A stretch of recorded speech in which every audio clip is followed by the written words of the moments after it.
All right. So today we have Anne Garvin, a USA Today best-selling author known for her heartfelt and humorous novels. Anne has a rich background in health psychology and a passion for storytelling that I got to see firsthand when she taught a masterclass at a local library. She's the founder of a group called the Tall Poppy Writers, which we'll talk about later, and an educator in creative writing. Anne, hello. Hi again. Hi, thank you so much for having me. It's so good to see you again. Yeah, I'm really excited, and I think might as well just dive into these questions. I first am curious about your background, which you have a background in both science and writing. You started as a nurse, then teaching exercise physiology and health psychology. And I'm curious, can you share how your journey from science to writing has influenced your storytelling? Oh boy. Well, I got older as I aged. So, but what that means is, like everything that I did sort of goes into my writing now. And Hmm. and I think so what that means is, especially like when you're a nurse or when you're a nurse, you spend a lot of time empathetically working with people, all kinds of people, the people that are hard to have empathy for, and then also the ones that, you feel very deeply about. And that, that's the hallmark of good storytelling is getting the people to speak and talk about their work so that the readers can read, right? And Yeah, they can yeah. feel every single thing that you intend for them to feel, or at least maybe not in the depth of that, but the hallmark of a really good writer is somebody who makes their people read, or I keep saying that, feel. And I think that I learned that very, empathy. I always was a little bit empathetic, but even more so now when you start to meet people that make difficult decisions, end up in a certain place, and then feel either a lot of regret for it or a little bit confused about it, right? And then Yeah. I learned a little bit about, so then I went to graduate school and I learned a lot about teaching because that's how I put myself through school. And when I was doing that, I want to get this view. I have this funny view of there we go. That's so much better. I do not like to look at myself when I am doing, so I have I'm to, I'm the same. I Don't get worry about very it. distracted by my hair. And then, because it starts to get into its own shrub shape, and then I can't Hmm. stand it. So anyway, um, so then I started teaching and I spent a lot of time, with a whole different category of people needing a whole different category of needs. And I noticed that when I was teaching and getting the most impact with the kinds of things that I was teaching, which was health behavior change, and health behavior change is a misery because nobody wants to do it, and I don't blame them. Um, the storytelling was the only thing that got to them. Like Yeah. I was never a PowerPoint person or a list person. I was always a storyteller. And often at the end of class, they would be like, what is going to be on the test? Like, because they're used to getting lists, right? And I would Yeah, yeah. say everything that I just told you about those stories and what's embedded in the content when you think about, and so some of the people that needed lists really got Hmm. frustrated. So I had to add lists. And then those people that were more storytelling or visual or, auditory learners, they were like, oh, I get this. This kind of works for me. Yeah. So then, but, and I realized how much I loved that part of it. And because I, I was just telling somebody about this. I often see who I admire, and then I would like very much to try to do those things, whatever it is that I Hmm. admire. And and it doesn't have to be like I don't have to be the top of my game, but like I really admired triathletes for a while, and then I did a bunch of triathlons, not particularly well, but I did them. And so writing was sort of the same. Like writers have always been my heroes, and books have Hmm. always been my heroes. And I read and read and read, but probably far earlier before, not necessarily developmentally earlier, but more interested in stories than a lot of my friends. So all of that to say that when I'm writing, um, I will find words and things and situations pop out of my brain that are from ages ago, or I'll use vocabulary that I didn't intend or wouldn't normally think to put in there, but then it fits so perfectly, but it's certainly from my science background or something like Yeah. that. Yeah. So, I just think that, like, I think my brain is not at all cordoned off. Like, it is a Hmm. mess in there. And so it's just often tossing stuff forward from all over the places that I've picked it up. So Yeah. it's helped me a lot. And did I answer that story? I Did think I so. Yeah. even close come to that? Yeah. Right now, I people think are so. like, yeah, it must be hard to be in a class with her because she's all over the place. But Well, to me, it sounds like the experiences and the people that you interact with have really gathered this sort of repository that you can pull from, absolutely. and the the ability of storytelling is so fascinating to learn, like where people sprout up from. Your background in nursing, like I have backgrounds in sciences, like no one would have You do too. necessarily guessed it, but Right. we still like the world around us. There's just something that sort of compels us to have to tell stories. Well, in And science is storytelling because you're mhm, you're you're looking at something, you're going, why did that happen? Why would that happen in that way? exactly, And then you sort of have to imagine what you think might be the reason for that. That's no different than trying to figure out a story from a premise, right? It's 100% exactly the agree. same. It's hypothesis testing. Yeah, yeah. Yeah. And so going to the master class that you had, you really emphasized the importance of like merging character wants and emotions with that technical aspect of plot cohesion and really using that emotion first and that want Yeah. first. Yeah. Can you elaborate on how to balance those elements to create a compelling story? Yes. First of all, I think, it's funny because over the years when I was trying to teach myself how to write and I was looking for concrete examples, I understand why people taught it this way, but they taught it differently than I think about teaching it because they'll be like, okay, here's your character, make a character sheet of what they look like, how they walk through the room, how they do that kind of stuff. And I was like, that's no use to me because Mhm. it's separate from, because I am a different person walking through the room based on what's happening in my life. And I mean, like if someone was going to be doing an impression of me, they certainly could do an impression of me and my walk. Um, but if I am stressed out or rushing or late or sad or something, I'm walking different every time. So I'm not sure. I'm not saying it's wrong for other people. I'm just saying it really does not help me. And that's because I believe the character and story or character and plot, for lack of a better word, are absolutely intertwined. That Mhm. if when you're writing a sentence, that sentence either needs to push the plot forward or develop character, and better yet, both. And Yeah. so if you are writing something that's fun and not germane to moving the plot forward or telling something integral that people need to understand for the plot to move forward, or making it very clear that we're dropping a little tidbit of something because we're later on going to bring it then you need to take it out.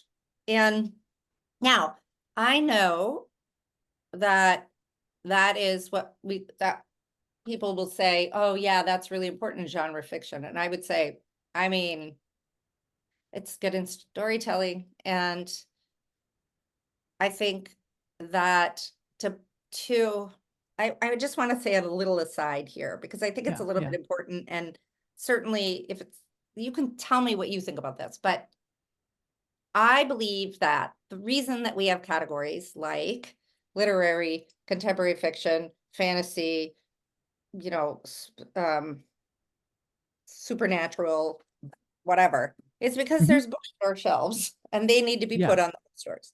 Yeah. It's Yep. not a hierarchy of literary is best, romance is worse, whatever. And please don't think that I think romance is worse. I think the world thinks that romance is worse or cozy mysteries is like garbage.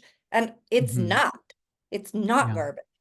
But this idea that literary writing is the be and end all they would also then say, well, you can take a little bit more leeway with characterization and wordplay. And I would say, I mean, I don't think that's true, in fact, at all. I Yeah. think that that is what happens. And I think that um, I think the onus is on a literary person to do better and use more, maybe gorgeous words or word gorgeous sentences, or understand that, yeah, maybe something doesn't, not that much happens, but their job is to make that not very much that happens really emotional for the reader. Yeah. So, and or like high concept in a way that we're getting a lot of understanding about something very important by reading that book. Um, and it can be something that mashes emotion and politics and history all together, and that's a very high concept book. It goes on a book spot somewhere. Hmm. It's Hmm. not that the rules of reading don't apply to them versus Yeah. the rules of reading applying to somebody else. And it's a little bit of a bugaboo for me, because I certainly will read books of all types that take a little fast and loose with the idea that the good storytelling and a good story is different for different genres. And I don't believe Yeah. that. I Yeah. reject. And I think that that's something too that we're at Dialogue Doctor we've been talking about, because as the way that we search changes, regardless if we like it or not, through AI, and how people will use that as a search tool, the concepts of genre will probably fall apart, and it will be more about the emotional journey that happens within that story and searching for things that will make people feel a certain way.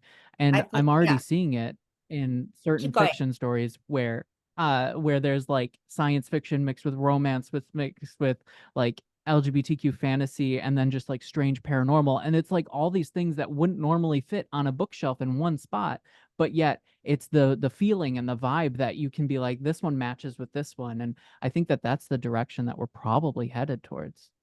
I think we're probably right. And I think, I think there was, and maybe I'm speaking out of school here, but I think the belief system, at least it used to be, is that people that read this kind of book read that kind of book. And people Yeah, that read yeah. that kind of book read that kind of book. And maybe that was the way they did it, because they were walking into bookstores and purchasing books. And they Hmm. were in these certain types, in these certain areas. And then when you are in that, you're like, oh, I kind of like that book. And you see 3 or 4 more, and then you buy them, right? Exactly. And Yeah. that you forget to go over to thriller or whatever. But I have always been someone that reads everything. I read everything except for maybe, well, I don't read a lot of self-help, but only because I think the storytelling isn't very good. And Hmm. I think the onus on self-help, the storytelling should be even greater. Otherwise, you Yeah. lose people. And, I taught nonfiction for a long time, and I know that you can make that very interesting. So, do I always do it right? No, of course not. But I do think that that is the job. I think the job is to merge who the character deeply is and what they want on the outside as well as the inside. And maybe they don't even know what they want. Because you can go for something, not really know, think you want this, but in fact you want something else. And then you actually Yeah. need something completely different. We are Hmm. very complicated people. We are not people that you program and say, she wants an ice cream cone, she goes and gets an ice cream cone. She might want an ice cream cone, but she's eating that ice cream cone because she needs love. And Yeah. and really your best friend is like, she doesn't actually need love at all. She just needs to love herself. So and I just chose she for no reason. So, I think that, and that's why writing is difficult, right? That's why it gets a Hmm. little bit more difficult. But I believe that you cannot tease out, and you can't tease the character out and examine a character and who they are. Now, is it a good idea in the beginning? Absolutely. Because you might be like, okay, I see this character as this and this and this. Why do I see that? Any way you can get into the character is fine with me. Like if it takes a worksheet where you write down, she usually wears white shirts. Well, you might go like, why? Why is that? Because of what? Yeah. but I'm a little bit afraid sometimes that that is so non-specific that you can get yourself into a mess and also channel yourself a little bit too much there. So, I think that when people come up with a premise for an idea, it's only a premise if it's a general idea that doesn't have a character. It doesn't become a story until you have a character. Yeah. Yeah. It's like I might have the premise of, all of a sudden there's a flood running down my thing where a never flood was before. And that is not interesting until a person is in a car that's floating in that and they yell help to me, you know, Yeah. or they look like they're having a good time or whatever. And then it becomes a story. And it could also be like a character could also be a dog, or it could be a lot of things. It could be a leaf because that's what children's books are. They Hmm. anthropomorphize everything, right? So Yeah. anyway, yeah. So Yeah. I'm very pro character and story are you can't pull those two apart. And I Yeah. will say I mean, certainly I've seen that before, but I also think that it takes a while sometimes to hear it. Do you think? Yeah. Like, don't you Yeah. think it No, I takes a agree. minute? Because I think people can say that all the time, and before you're ready to hear it, or at least you've gotten to that place, you're like, what are you talking about? Yeah. It's And a, I loved this one thing that you had mentioned during the master class, and I sort of like I remember having a sort of a back and forth with you on this one just because I wanted to tease it out a little more. And yeah, it's this idea that um the reluctance to change is should be so prevalent in that story, and that when a character goes on their quote unquote journey, they still have so many barriers before they actually are willfully making that change. And the yeah. longer that you're able to draw it out through what they think they want versus what they truly need is a really a way to create that sort of emotional flow. Did you want to kind Mhm. of go into that a little bit? Yeah, I don't know if I said this in class that day, but I often say that want is the most important word in the English language, and maybe love is right up there with it. Probably want and love are the same words if you want to get to it, but I think there's nothing stronger than the word want and love, unless maybe hope, but hope is a little weak if you ask me. Hmm. Hmm. Hope is me sitting in a chair like, I hope it doesn't rain, like or I hope I go to law school, like whatever. I hope I sell a book. Like it's so foggy and fuzzy. But want is, I want this. And want is action. Now, that doesn't necessarily mean that people will go and do that thing, which is again why we find it so interesting. Well, if you want it, go do it. Hmm. And then there's why aren't they doing it? Maybe they don't want that. Okay, what do they really want? And what are we seeing in their actions that because the reader can be like watching it going, she's saying she's doing this, but I don't think she really wants that. That's what we want them to do. We want them, Yeah. and you as the god of your character are like, it's like you are all knowing and your character is your child and you're like, you're a stubborn little shit. I am going to make you do this and this and this until you see that, oh, that's is a better way to, or I should probably want that now. Like, and want, because it's such a strong thing, it's such a strong emotion, it's such a strong thing. It When you don't get it, it's a very emotional situation, no matter what. Yeah. Um, I mean, unless we're very pedestrian about like, I kind of want a glass of wine, but I don't feel like going and get it. That's not what we're talking about. That's not a very big, interesting story. But when I also say people do what they want to do. So I want a glass of wine, but I'm not going to go get it. What I'm really saying is I don't want to leave the house right now. In Yeah. fact, I want these other things, but I don't want to leave the house. So what I really want is to not leave the house, and I'm a little bit thirsty, So I Hmm. think Hmm. in that, or I want a glass of wine. I'm an alcoholic and I have um an ankle bracelet from, Yeah. you know. Now that's want. And that is emotional. And if you want your readers to feel something, the tension in the story comes from not getting what you want in the sentence, in the paragraph, in the page, in the chapter, in the book. So it's like those mirrors, right? Like, Yeah. and so because each one of those things could be a different one, it is a different one. And then about at the midpoint reversal, it changes to something different. And then it's different in the sentence, on the paragraph, in the page, and the, and whenever, like, I just had a conversation, I think I mentioned this in the classes, that I just had a really good conversation with a good friend of mine. And her agent said, there's not enough tension in the story. And I don't think she will mind me saying this and telling it, using it as an example, but I won't talk about her name and I won't say her book or anything. But she said, there isn't enough stakes, is what she said. Not enough Mm. stakes. Hmm. And I mean, like, there's a lot of stuff going on in that book that puts these two characters in a problem. And they are two people who, they're two people who have a long history together, and one of them has to stop helping the other one.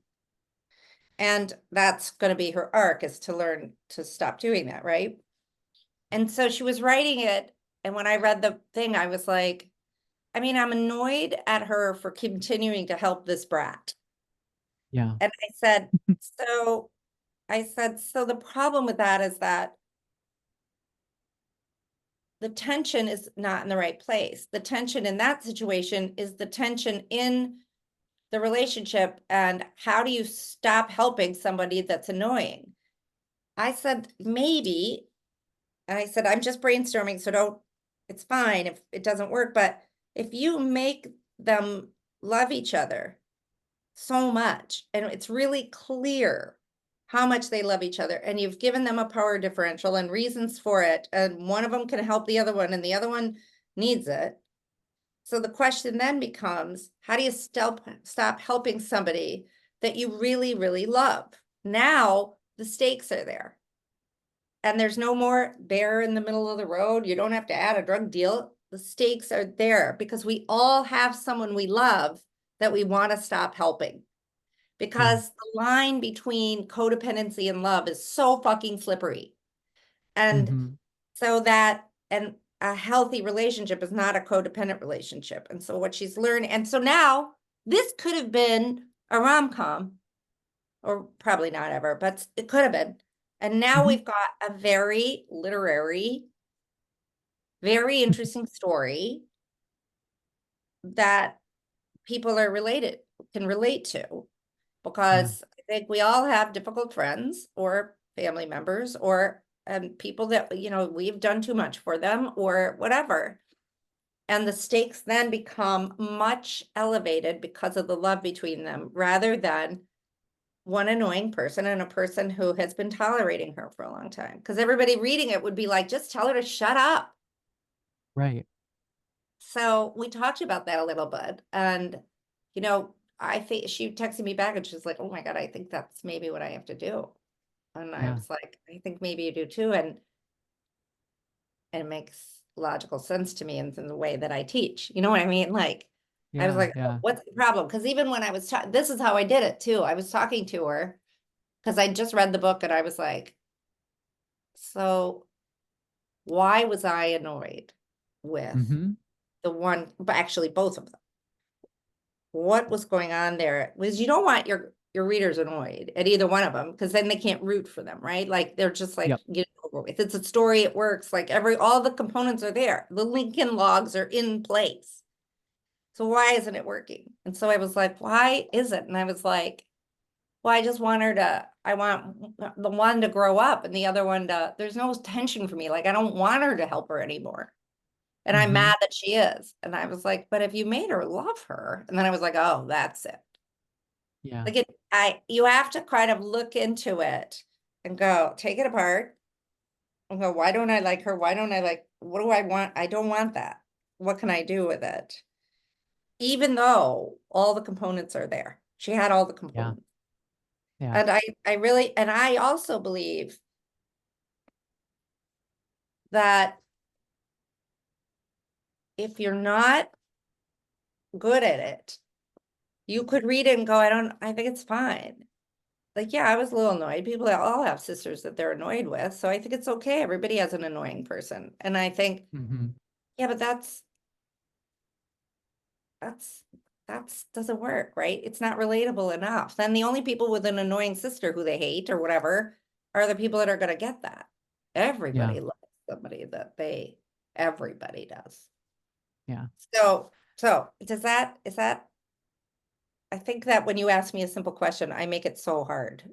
But that right there, like I want people listening to like rewind and listen to that again because that is exactly what I do when I look at story as well. And it's such a way to look at story and break it apart, asking the why and really focusing in on the point of the story, right?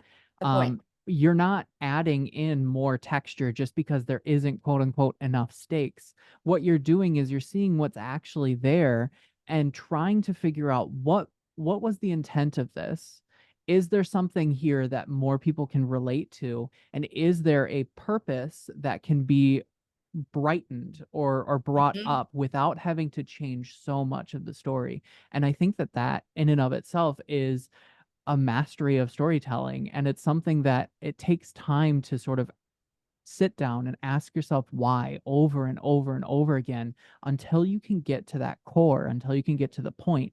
And that was another thing I was going to ask you about too, is just the point of the story is something that you talk about a lot. And how do you determine those sorts of themes? Is there anything you want to add to that, other than that Yeah, amazing nugget of knowledge? yeah, I would actually. I thought I wrote it down just now when we were, because I didn't want to forget to talk about it. One of the things that I think people get mixed up with the point is theme, and that somehow or another they've got to push that theme forward, and then people, and if you do that, people will really get annoyed because nobody likes Hmm. to be preached at. In fact, Hmm. unless someone says very particularly to you, I need advice on this, any advice given without that question, people are like, shut up, please. You know what I mean? Like Yeah. and so I think that the point and the theme and the relatability will sometimes be thought of as something that you have to like hammer home, right? Yeah. It's not, it's your North Star. Hmm. And so, and the reason for that is, so like if we want to say, like I think the story, her story is, in my mind, what do you do when you love somebody and you have to stop helping them, whatever that is. Yeah.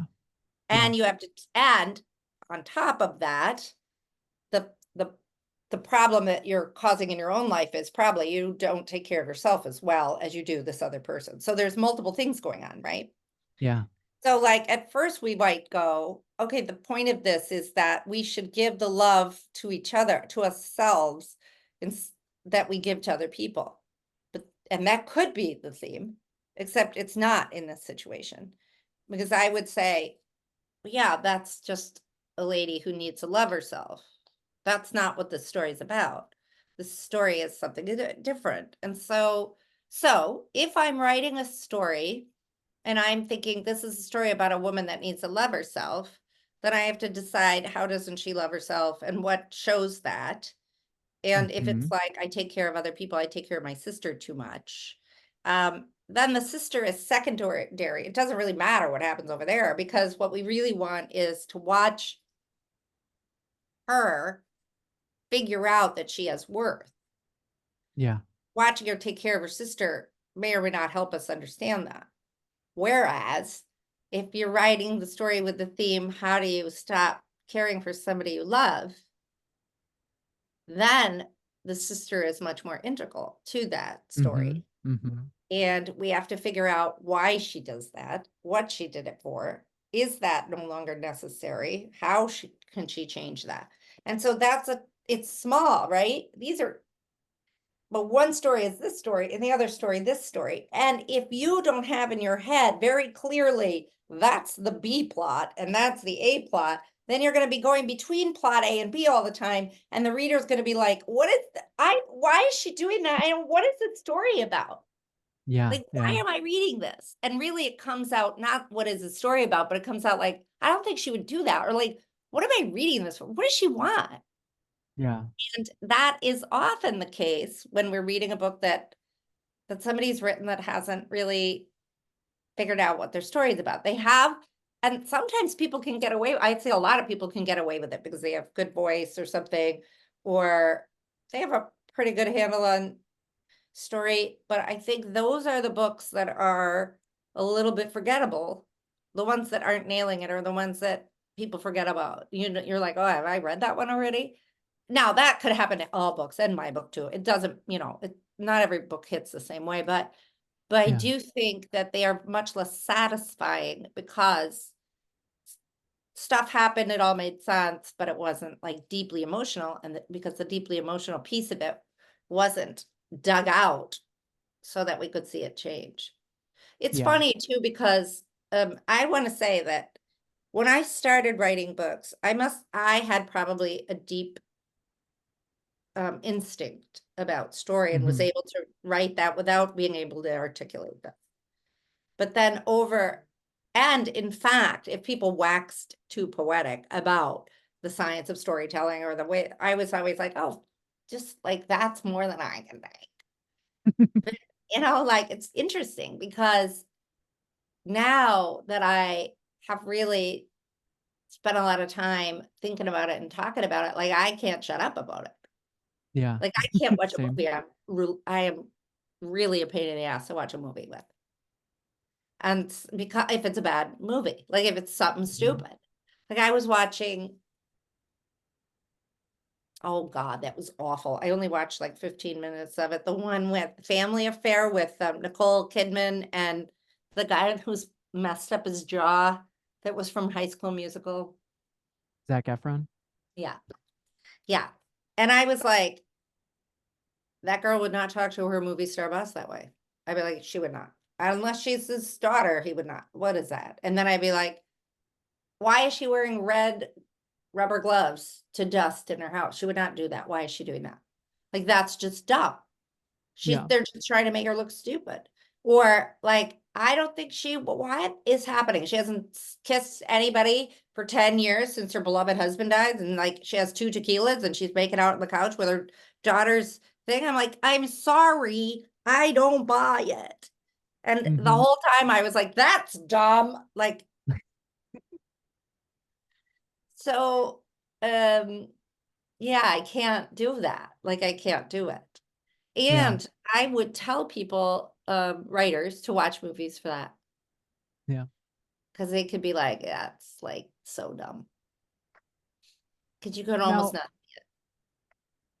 so going back to the masterclass that you taught, I believe that you had said that you developed this masterclass after writing the first draft of Bummer Camp.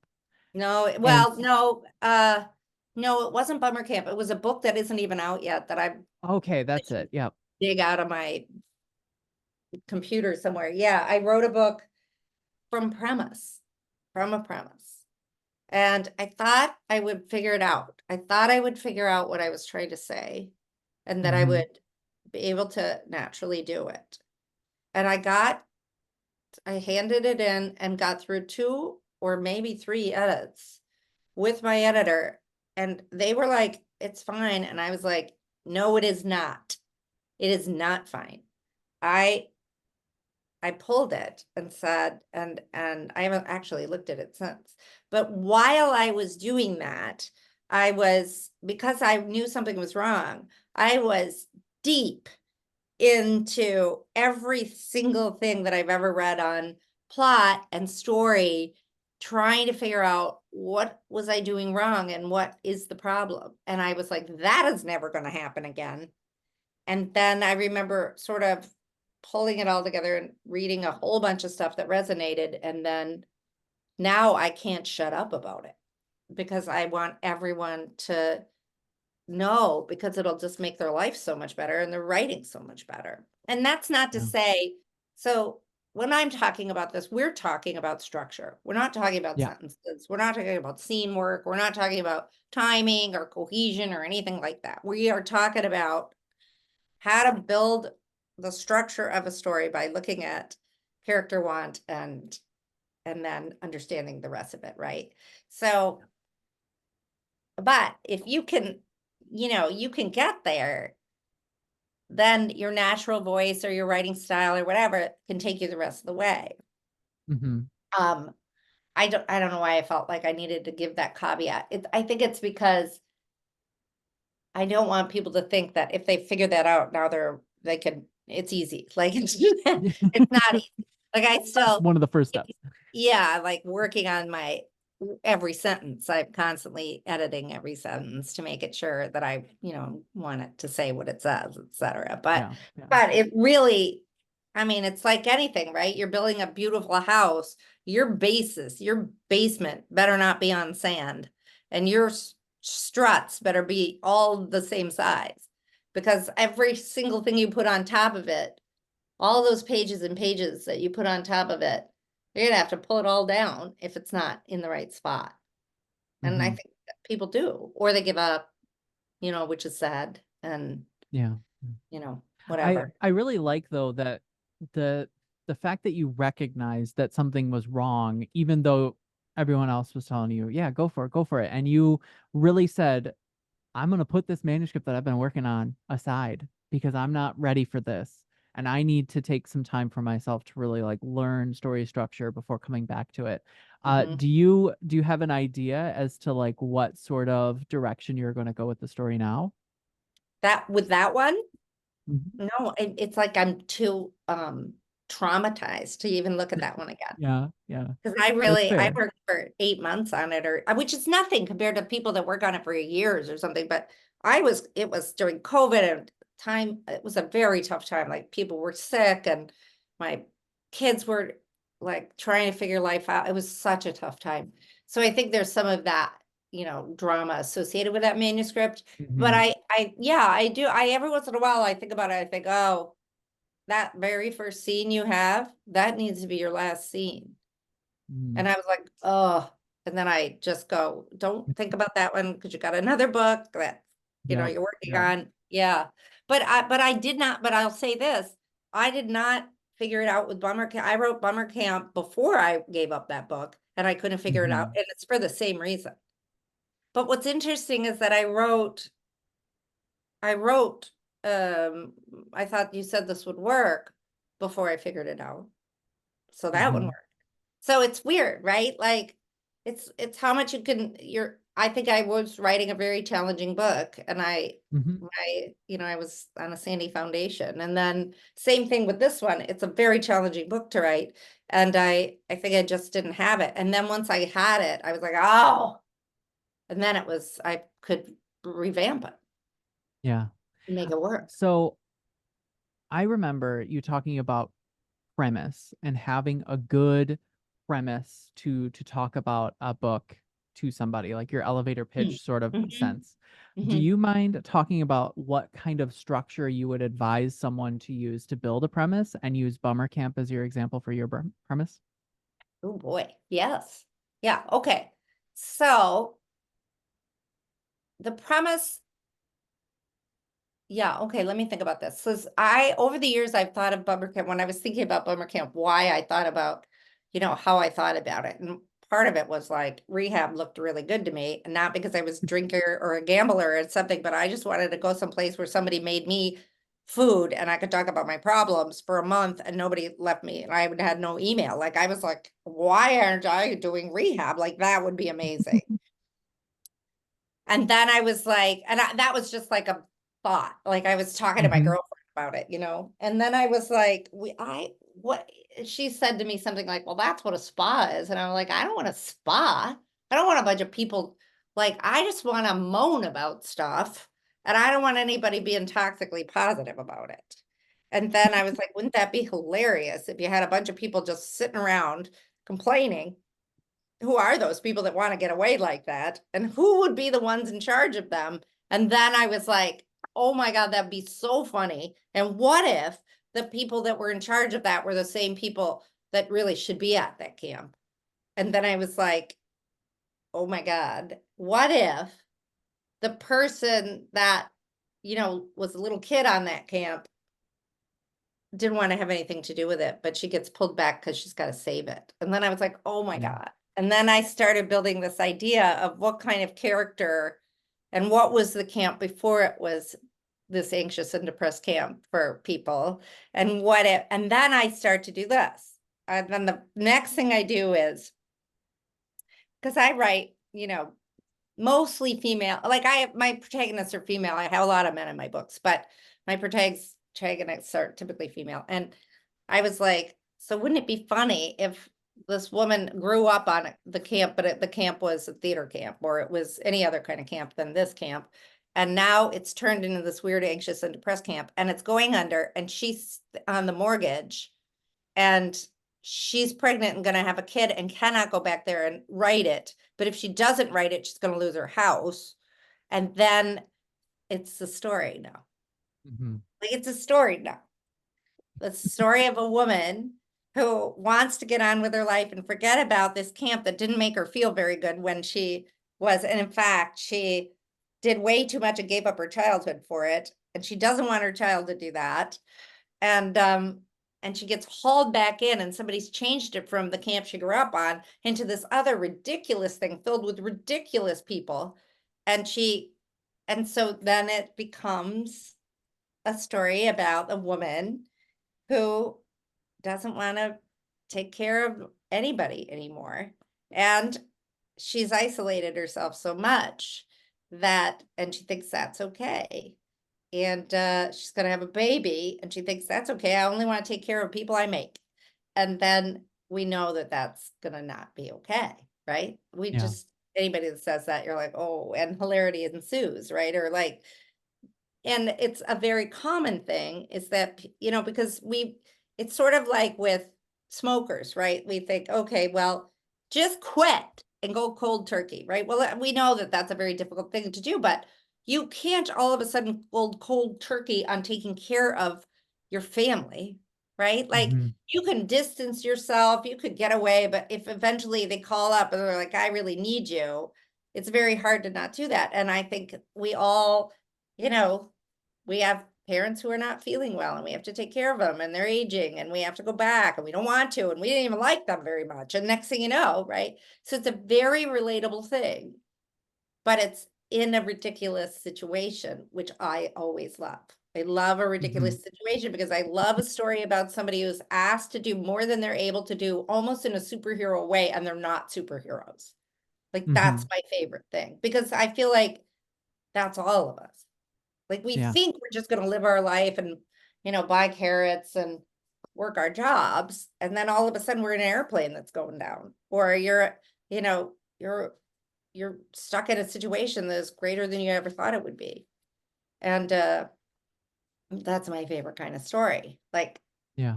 a superhero, which I guess everybody's is sort of like that when they get the keys to the city, but whatever. But my people don't have the keys to the city. Mm-hmm. They have no keys. And so I think that's how I did it, and also I was a nurse at a camp. And so I had this and I had a beautiful time at that camp when I was a nurse. Like, it was amazing. And so it's always stuck in the back of my head, and so it was really easy to put those things together for me. Yeah. And that's how it happened. Did I do it? Did I do it right? Is that what I you were looking? I'm fine with that. I liked Yeah, it. It yeah, showed the journey as to how Bummer Camp came to be, and how there were a yeah. lot of what ifs that built to this overall concept. That I think you had it as a premise of like, what if there is a camp filled with anxious adults run by anxious adults, or something along That's those it. lines. Yeah. And yeah, And I and was that like, and that's my premise. And then the story is about the woman that's in the middle of it trying to save it, and she don't want anything yeah, to do with it. And she's yeah, probably anxious and depressed too. Because who yeah, isn't at this point? But on some level. So it's not even just like clinically anxious and depressed people. It's people on all levels of all kinds of things. And I So the other piece of it is that I wanted to make fun a little bit of this toxic positivity and this idea of ideal health all the time. As a Hmm. health teacher, it annoys me that people are spending their entire lives on optimal health. And then there's all kinds of people who don't give a shit about their health, and that's another annoyance. But this idea that optimal health is that's achievable, like it's just, Hmm. and it's also comes with this moral thing, this judgment for anybody that isn't doing it. I want to Yeah. eat clean. I'm like, well, there is no dirty eating. That's not a thing. The Unless food you is eat never dirt, but dirty. Yeah, like if yeah. you're poor, eating clean is a bitch thing to say. You know what I mean? Like Yeah, for a rich 100%. person to say, I want to eat clean, we're like, okay, well, some people have to live in McDonald's. Are you saying that their food is just trash and dirt? Like that. It's such a bitch slap thing Yeah. to say. So I feel very like connected with people being human and vulnerable because Yeah. I really want people to stop hating their humanity, their own humanity. Like sometimes I eat ice cream. How dare you? Yeah, like that dirty food. Like it's and I if we could all just allow ourselves to be a little bit in the areas of gray, we would have less shame, we would understand. Yeah. And it's one of the reasons I talk about throwing a book away. It's one of the reasons I talk about having a lot of trouble and then figuring it out. I like that people will hear me say that and feel a little bit less like I'm just dumb. Yeah. That's, we're not dumb, we're just human. And we're just these little organisms that we just have to be a little bit nicer to sometimes. And so I think the more you talk about the struggles of things in a way that other people can not only relate, but also see a way through, which is exactly what we're writing, it helps everybody feel a little bit more like humanity's okay. Being a Yeah. human is okay. Being a messy human. Because to me, the word human and messy are synonymous, you know? Yeah. Yeah. I'm so it's fascinating because I'm hearing a couple of like themes that seem so related to how you've kind of come into storytelling, Mhm. especially when you were talking about, the person that's viewed as a superhero with a lot of this sort of pressure put on them. I mean, nursing and instructing, both of those, it's a lot of this like bigger expectation of someone than just them being another person, just one doing their job and trying to be as empathetic as people can possibly be on their potentially worst day of their life. Is there any sort of like concurrent theme or themes that you love to drive into your stories? And do you have any sort of like epiphany that you were like, this is what the stories that I tell, this is my Oh, my yeah. theme? Yeah. So I say that I write about women who do too much in a world that asks too much from them. And then I say Hard Topics Made Fun by Anne Garvin. And I usually do write about, um, just good people trying to do their best and, falling pretty far from that sometimes in the small ways that people can do it, not in people don't like I don't have people hit bottom because of drugs, and I don't have people, I don't have sex trafficking. I don't have that kind of story in it. The people that are not kind of leveling up or doing well are the ones that are daily struggling with the questions of who am I? Mhm. What can I, what am I supposed to be doing in this world? And I think if any phrase fits my theme better than the ones that I've even just said is, I think that we have this very push me, pull you situation going on in all relationships of how much to keep and how much to give. How much do I keep of my own stuff? And how much do I give to other people? Whether I'm at the Trader Joe's thing and they say, what are you doing today? And I think, do I have to tell you? Or like, how much, how much do I like? I might be like crying because my dad just died. And then do I say my dad just died? Do I make them feel bad? How much to keep, how much to give is fascinating to me. Yeah. in all situations. And so I think if I were to say what my theme is, always, it's that. How much to keep and how much to give. Um, yeah. And so yeah, that would be my thing. And I think very often we all feel that way because I think boundaries are not great. We aren't taught boundaries in school. What we're taught is be nice and be fair and treat other people the way that you want to be treated, when in fact we know that that's actually not a great thing, because just because I want to be treated some way, that other person probably doesn't want it. It's none of my business, right? And so those things get very deeply ingrained in us. And so we all have a little trouble with, I don't know what to say. And so when someone says something like that's kind of suffering from assholishness and they some horrible thing to you, we're always like, I'm supposed to be nice and I don't want to be nice right now. And what if I'm Hmm. not nice? And then what if they hit me? And what if, it's this constant, Yeah. and I'm fascinated by it. I'm Yeah. just fascinated. And that to me is like what we are as deeply humans. Like we're always trying to figure out, like, how much do I get in this? And Yeah. like how much do I have to give for that? And I don't know. I just, maybe other people, probably a lot of people are like, I don't really have trouble with that. And I think, wow, good for you. I do. I think all my stories are about that one way or the other. Yeah. And it's really fascinating to hear that because it makes your stories so uniquely yours.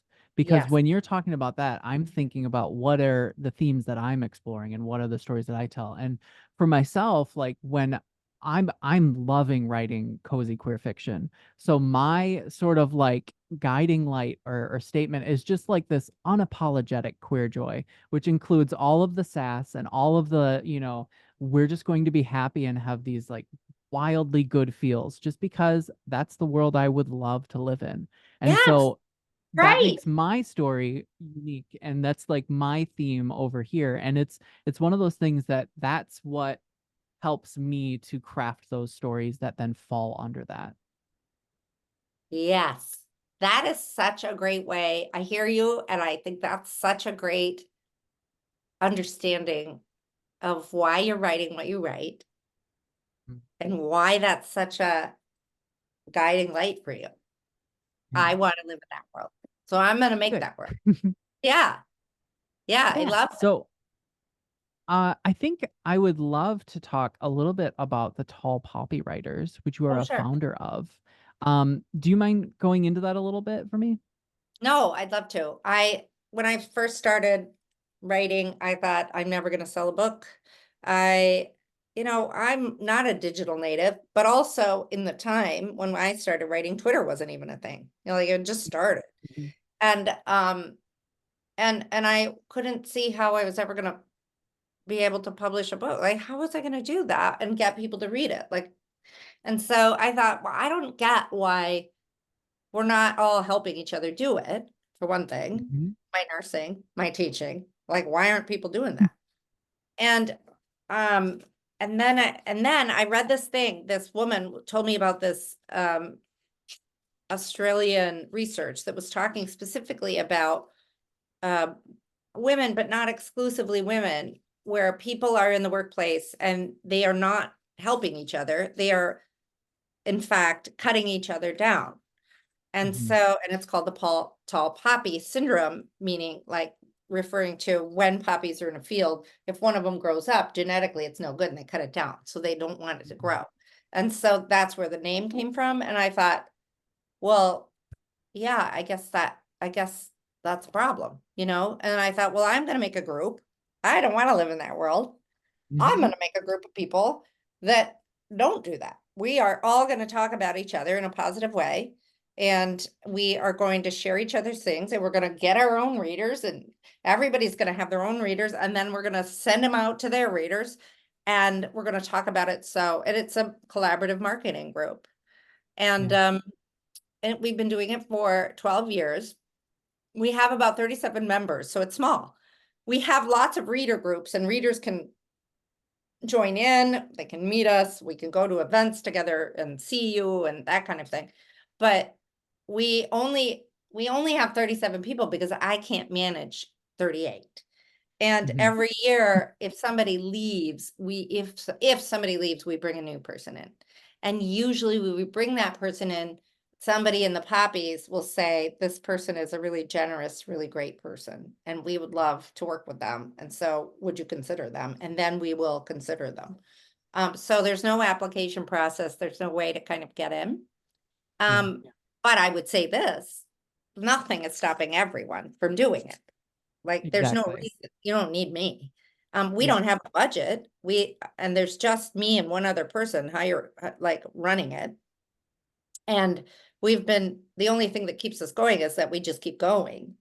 Hmm. But for when we started, there's no other group really like us because we have diverse titles, genres, and people. And most other author groups are all one of something, crime reader, crime fiction, or romance, or whatever, but we don't do that.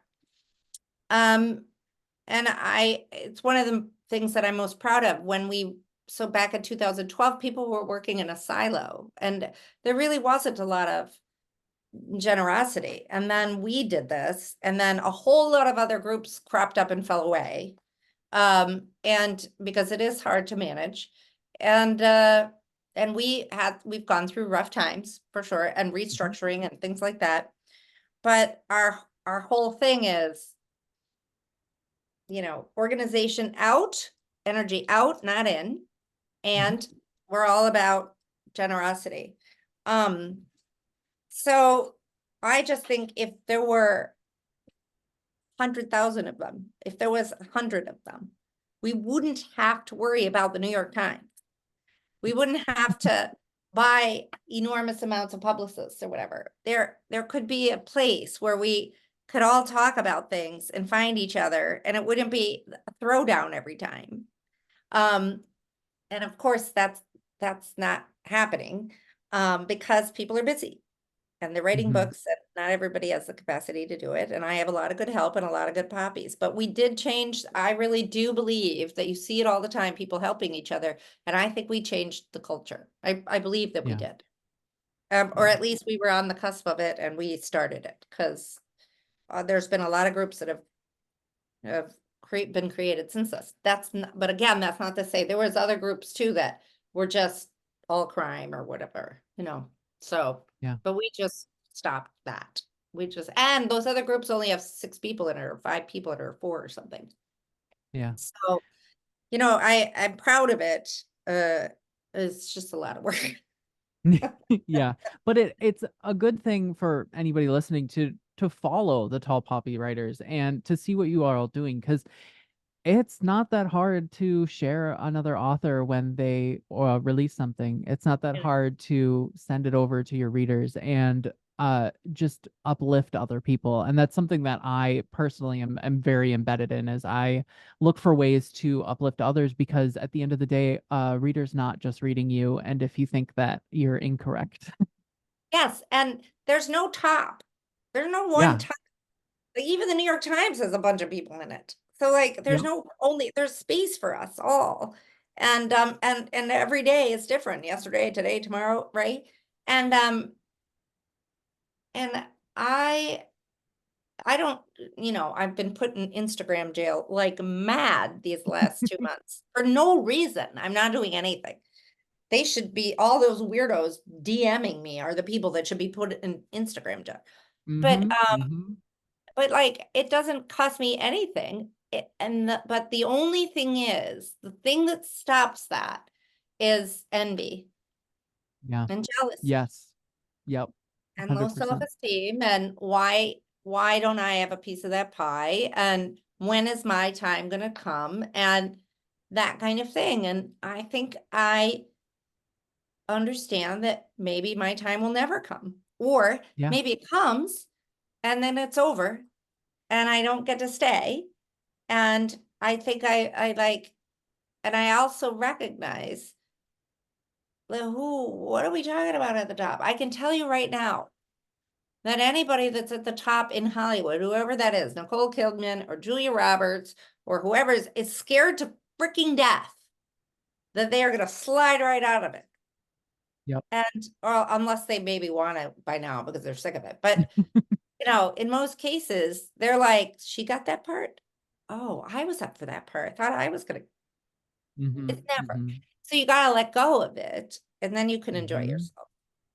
And then you Agreed. can Agreed really cheer for 100%. other people when they do well. I think whenever I see that, I think, oh my God, good for them. Unless I really hate them and then I'm mean. Yeah, I mean, I of have course not a though. saint. So we're allowed to dislike people and then you Yeah, don't have to yeah, help them.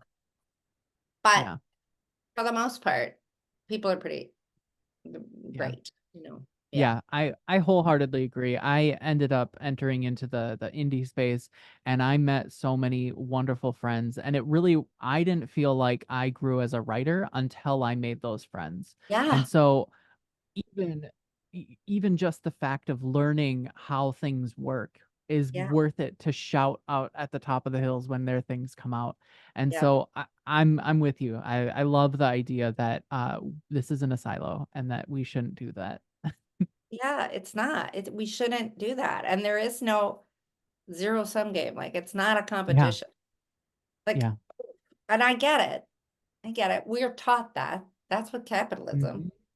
Hmm. Hmm. But, it is something that you can get past. It takes work, though. It does take work to be Yeah. like, because I know, like, sometimes, like, if I don't like somebody, I think, A, is it because I'm jealous or is it they're just unlikable? And then I'm like, oh, no, they're unlikable. Or, no, I'm jealous. Hmm. And then I have to look at why that is. And I have to sort of take a minute. Um, and I think that's all of that helps you write Yeah. because it helps you understand your emotions and everyone else's, Hmm. motivations, etc. Yeah. Exactly. Do you have any remaining advice for aspiring writers who may be struggling with plot or structure? Um, well, I have a book online. I have a workbook Perfect. online. Hmm. And it's on, you can find it in my, under Amazon. And it's like, I think it's like it's just a workbook. And it brings you through the 7 questions that we talked about. It helps you also write a pitch. It's $16. There's a typo, and that made people mad, and nobody remembers to review it. So I can't get up higher than like 3 stars or something, because whatever. But the Drexel students use it, and eventually I'm going to get enough people to review it so it looks better than that. But the one person that saw the typo is super mad about it. But I don't have the time to go in there and fix it. Like, I'm not going to Hmm. fix it. So I tell Hmm. everybody, there's a typo. Just get over it and look at the stuff. I always used to tell my students, like, you could have me organized or you can enjoy class. Like, you decide. It's just Yeah, one or the choices. other. Yeah. So I do have that, and people, it's cheap. It'll come right to you. It's a, I don't, I'm pretty sure I have one, but it's kind of nice and you can fill it out. Mhm. Um, and I would say that I would say that if you're trying to figure this out, and if any of it resonated, but it went too fast or something like that, um, I would take a minute to look at something like that. That I also have free access to the 7 questions on my website, so it's just like a thing that you can download. And I would just work on it and work on it, work on it. I'd work on it for weeks because sometimes it takes a long time to figure out what your point is. And sometimes you have to write the book to figure out that's not the point. And I don't think you should be afraid of that. It's not a waste. I have rewritten, I rewrote Bummer Camp 5, 6, 7 times. I just, I just am okay with that. I learn every Yeah, time. I'm a better yeah, writer. Every book is better. yeah, And because I learn every time. And the books that I threw away, look how much I learned from that. It's everything. Yeah, it took me to throw away a book. Okay. yep, You know, so eventually I'll haul that back out. There's probably a couple of good jokes in there and I'll put it back out. So I think what I would say is stick with it and work hard and don't say to yourself, this should be easier, because it's not easier. Takes a while because the other thing I would say is go to therapy. And the other thing I would say is your point of your thing is probably your core wound, and my core wound is I don't know how much to give people and how much to keep for myself. Yeah. And there's probably something in my childhood that helped me not understand that. And I always say that and the more you write about that core wound, the better that wound heals. Yeah. It's like watching any kind of wound that heals from the inside to the out, right? Because you're just Hmm. like debriding it as you write it, gets better and Yeah. better. So I think that's Yeah. what that's a lot. I said a lot, but I stand by I it. appreciate it. Yeah. I stand by it too, 100%. And thank you so much for sitting down and talking with me. I will say, Bummer Camp is coming out in September, It and is. it's available for pre-order. So just God, saying. please pre-order it. It's because my next book is in my editor's hands right now. And I think they look at pre-orders before they Yep. decide, whether they're going to Yep. publish again. So, but listen, if there's anything I can do to help you, you please ask me. Absolutely. I Absolutely. am All right. happy to help in whatever way. I'm gonna stop the recording now, and we'll chat for a Okay. minute. Thank you.